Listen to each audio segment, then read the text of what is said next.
와 했더니 이게 진짜로 되네.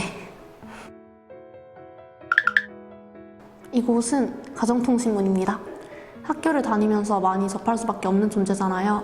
제가 살면서 가장 오래 한 공부가 영어 공부인데 선생님 영어가 그 안에서 꽤 많은 부분을 차지하고 있고 또 어떻게 보면 제 학창시절과도 많이 엮여 있습니다. 제가 공부를 어떻게 해야 할지 알려주는 역할도 했고 또 한 번 가방에 들어간 가정통신문은 잘 꺼내지 않잖아요. 제 기억 속의 선생님 영어도 그럴 것 같습니다. 처음에는 중학교 내신 준비를 위해서 선생님 영어를 다니기 시작했는데요. 내신이나 수능 같은 시험을 위한 영어를 공부하기에 적합한 스타일의 학원이라고 느껴서 꾸준히 다니게 된 것 같습니다.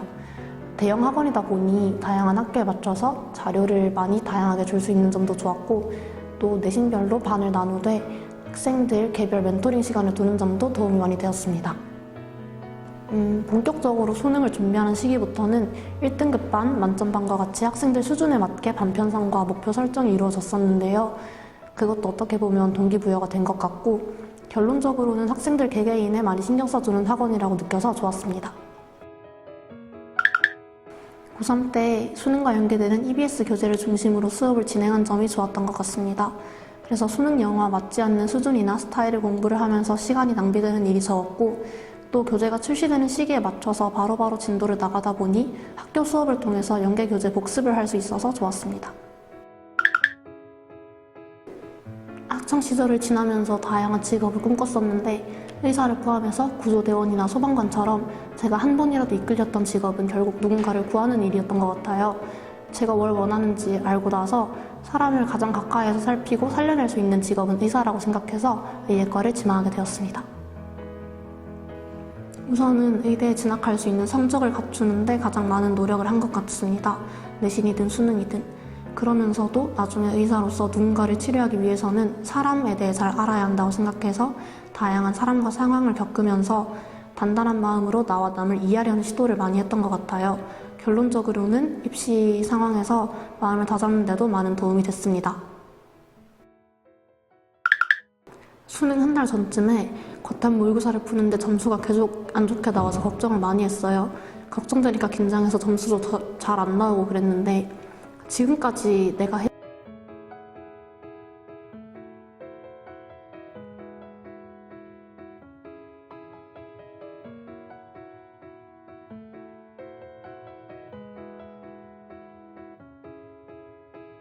했습니다. 우선은 자신에게 필요한 부분을 선택적으로 학습할 수 있으니까 시간적 측면에서 효율적이었어요. 그리고 학생 개인별 진도에 맞춰서 교재가 나가니까 이미 알고 있는 부분을 다시 들어야 한다는 대형 강의 약점도 보완할 수 있고요. 선생님께 질문 드리기엔 애매한 부분도 편하게 몇 번이고 찾아볼 수 있고 또 맞힌 문제도 내가 정말 알고 맞힌 건지 얼떨결에 맞힌 건지 오개념을 바로잡는 데도 효과적이었습니다. 또 혼자 공부한 뒤에는 선생님께 그 내용을 설명드려야 하니까 내가 틀리게 알고 있는 부분이 있는지 바로잡는 데에도 정말 좋은 방법이었던 것 같아요. 믿기지 않았다. 이곳은 저를 항상 든든하게 해주는 곳입니다. 제가 높은 영어 성적을 유지할 수 있도록 선생님 영어가 큰 도움을 주었기 때문입니다. 언제나 저를 든든하게 해주었던 선생님 영어 덕분에 영어 시험을 항상 잘 칠 수 있었습니다. 저는 중학교 2학년 때 영어에 대한 세계적인 학습이 필요하다고 느껴져서 학원을 찾기 시작했습니다. 당시에 학원을 많이 다녀보지 못해서 더욱더 신중한 마음이 있었는데요. 선생님 영어는 이미 세계적인 프로그램과 실력 있는 선생님들로 검증된 학원이라고 느껴져서 선생님 영어를 선택했습니다. 그 결과 5년 동안 선생님 영어에서 학습하면서 큰 만족스러움을 느꼈습니다. 저희 학교는 하나의 시험당 지문이 200개나 들어갈 정도로 시험 범위가 많은 학교에 속하는데요. 이때 손쌤에서 매주 2회 세계적으로 학습하면서 큰 도움을 받았습니다.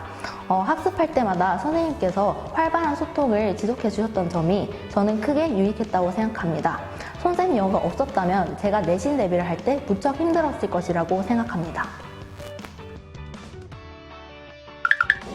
제가 고등학교 1학년 때까지는 공부가 제 적성에 맞다고 생각해서 어떻게 하면 이 적성을 사회에 이로운 방향으로 사용할 수 있을까 고민하던 중에 의사라는 직업을 막연히 희망하게 되었는데, 고등학교 2학년 때 죽음과 관련된 책을 읽으면서 노화와 노인 복지에 관심이 생겨서 노인 통합 진료 서비스를 구축하고 싶다라는 구체적인 열망이 생겨서 그때부터 의예과를 열망하게 된 것 같습니다.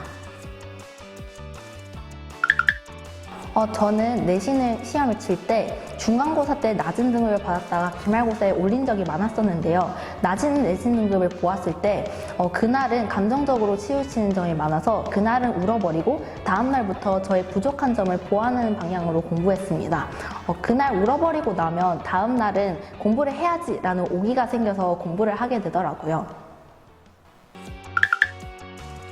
영플립은 자신의 부족한 점을 보완하는데 효율적인 프로그램이라고 생각합니다. 자신이 틀렸거나 맞았어도 헷갈렸던 문제들을 영상을 통해서 보완하는 기회를 가질 수 있고, 또한 손쌤에 계시는 선생님들께 직접 질문할 수도 있다는 점에서 인광과 형광의 장점을 모두 수용한 프로그램이라고 생각합니다. 제가 항상 꿈꾸던 목표 고지에 도달하여서 감격스러웠습니다. 이곳은 영어의 어머니입니다. 제가 중학교 때 영어 공부를 처음 시작했을 때부터 고등학교를 졸업할 때까지 저를 이끌어 주셨기 때문입니다. 제가 후배들에게 선생님을 많이 권하기도 하는데요. 그 이유로는 방학이나 내신 대비 기간이 아닐 때에는 영어 실력을 확실히 잡고, 내신 대비 기간일 때에는 내신을 확실히 잡을 수 있기 때문입니다. 먼저 영어 실력 향상에 도움이 되었습니다. 저는 중학교 1학년 올라가는 겨울방학 때부터 선생님을 다니기 시작했는데요. 중학교 때는 다양한 교재와 수업을 통해서 영어 실력의 토대를 쌓고, 그리고 고등학교에 진학한 이후에는 수능 영어에 맞춰서 수업이 고도화가 되었고, 또한 영플립 시스템을 통해서 저희 약점을 보완해 나갈 수 있었습니다. 이렇게 완성된 저의 영어 실력은 수능장까지 가서도 좋은 결과를 낼 수 있었습니다. 또한 저는 내신 대비 측면에서도 많은 도움을 받았는데요. 처음 시작하는 고등학교 내신이라서 혼자 갈피를 못 잡고 막막하였지만, 선생님이 방대한 자료의 양과 체계적인 수업 계획으로 저를 잘 이끌어 주셔서 3년간의 내신을 큰 무리 없이 끝낼 수 있었습니다. 제가 의사라는 꿈을 처음 꿈꾸게 된 거는 이제 중학교 3학년 때 응급실을 갔을 때입니다. 그 당시에 저희 지역은 코로나19 때문에 많이 시끄러웠었는데요. 근데 저는 그 당시 응급실을 가서 늦은 시간까지 남을 살리기 위해서 노력하시는 의료진을 보고 의사라는 직업을 처음 꿈꾸게 되었습니다. 이후에 저는 고등학교를 진학을 해서 기업과 수면에 대해 관심이 생겼는데요. 그리고 저는 말장염병을 비롯한 치매가 현재는 증상 완화 중심으로 치료가 이루어지고 있고, 그리고 근본적인 치료는 행해지지 않는다는 점을 접하였습니다. 그래서 저는 이러한 신경퇴행성 질환의 한계에 도전하는 의학자를 꿈꾸게 되었습니다. 일단 저는 학교 생활을 가장 열심히 하였고요. 그리고 이제 학교에서 행해지는 정규 수업 과정 이외에도 이제 학교 밖에서 이루어지는 공동교육 과정 수업 등을 들으면서 이제 저희 지식의 기반을 계속해서 확장하려고 노력하였습니다. 네, 저도 슬럼프가 종종 온 적이 있었는데요. 저는 슬럼프가 왔거나 아니면 공부가 너무 하기 싫은 날에는 그날 해야 하는 최소한의 공부만 하고, 그 뒤에는 일찍 잠을 자거나 제가 하고 싶은 여가 생활을 즐기기도 하였습니다. 또한 마음에 어떤 걱정거리나 고민이 있을 때에는 친구들이나 부모님께 말을 함으로써 이를 극복하려고 노력하였습니다. 영플립의 가장 큰 장점은 나만의 코칭 시스템이라는 점인데요. 영플립은 단순히 내가 틀린 문제에 대한 해설을 제공하는 시스템이라기보다는 나의 약점을 정확하게 파악하고 이러한 약점을 보완하기 위해서 어떠한 방안을 택할 것인지 고민할 수 있는 기회를 제공해 줍니다. 이를테면 내가 문법에 어떠한 특정 개념이 등장하거나 독해에서 어떠한 상황이 출제가 되었을 때 계속 틀린다. 이러한 것을 파악을 하고 이를 대처하기 위한